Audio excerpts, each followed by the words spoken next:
జననీ అను మాటలోని తరియుచు మనిషి జన్మ ఇలనైనా గలనైనా ఆ అమ్మ రుణమే ఎన్నడు తీరదులే.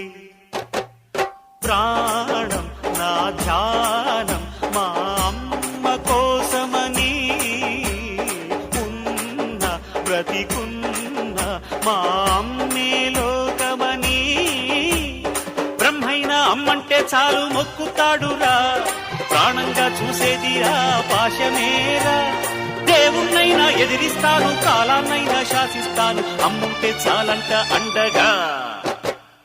అమ్మ అమ్మ మాయమ్మ అమ్మంటేనే నువ్వమ్మ, చల్లంగా చూడవమ్మ. దిక్కే నువ్వై రావమ్మ, మొక్కే దైవం నీవమ్మ, దీవించి ఎలవమ్మ.